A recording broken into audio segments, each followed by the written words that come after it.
Krisis iklim adalah isu global yang mendesak. Ia memerlukan tindakan segera untuk mengurangkan kesan buruk terhadap alam sekitar dan masyarakat. Dalam konteks ini, kita perlu memahami punca dan akibat perubahan iklim serta mencari penyelesaian yang mampan. Banjir kilat di Kuala Lumpur pada Ogos 2024 menunjukkan kerosakan infrastruktur yang serius. Kejadian ini menekankan keperluan untuk perancangan bandar yang lebih baik dan sistem saliran yang cekap untuk mengurangkan risiko banjir di masa hadapan. Banjir kilat juga menyebabkan tanah runtuh, seperti yang berlaku di Kuala Lumpur pada Ogos 2024.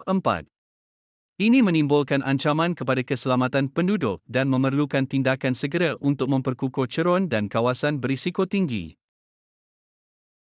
Tanah runtuh di Taman Melawati, Kuala Lumpur pada Oktober 2024 menunjukkan betapa seriusnya kesan perubahan iklim.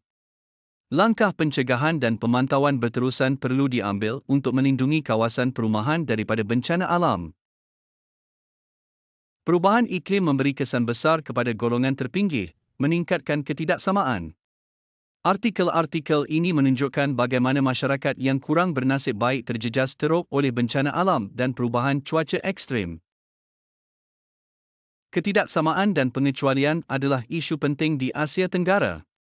Penumpuan kekayaan dan kuasa, penyisihan sosial, dan sistem yang didominasi oleh oligarki menyumbang kepada ketidakadilan sosial yang perlu ditangani.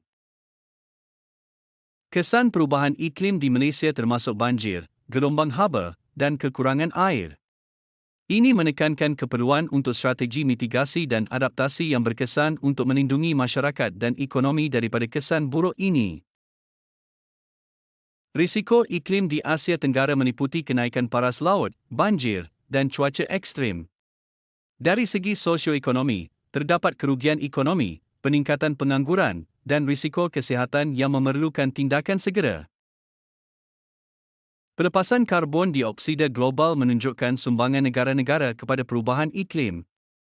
Walaupun Asia Tenggara menyumbang peratusan kecil, kesan perubahan iklim di rantau ini adalah signifikan dan memerlukan tindakan kolektif.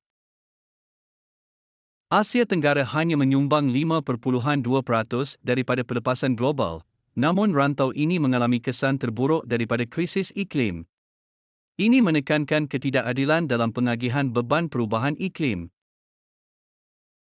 Ketidakadilan adalah isu utama dalam krisis iklim. Mereka yang paling sedikit menyumbang kepada perubahan iklim seringkali paling teruk terjejas. Ini memerlukan pendekatan yang adil dalam menangani krisis ini. Krisis iklim adalah tidak adil. Tanggungjawab kita terhadap krisis ini juga boleh tidak adil jika manfaat dan beban tidak diagihkan secara saksama. Ini memerlukan pendekatan yang lebih inklusif dan adil. Keadilan iklim melibatkan proses yang inklusif, memastikan individu yang terpinggir dan dieksploitasi terlibat dalam reka bentuk tindakan iklim. Ini penting untuk mencapai penyelesaian yang adil dan mampan. Pemingkiran berkaitan dengan identiti individu dan sistem penindasan yang gagal mengimbangi kuasa dan keistimewaan. Ini menekankan keperluan untuk perubahan sistemik dalam menangani isu-isu sosial dan iklim.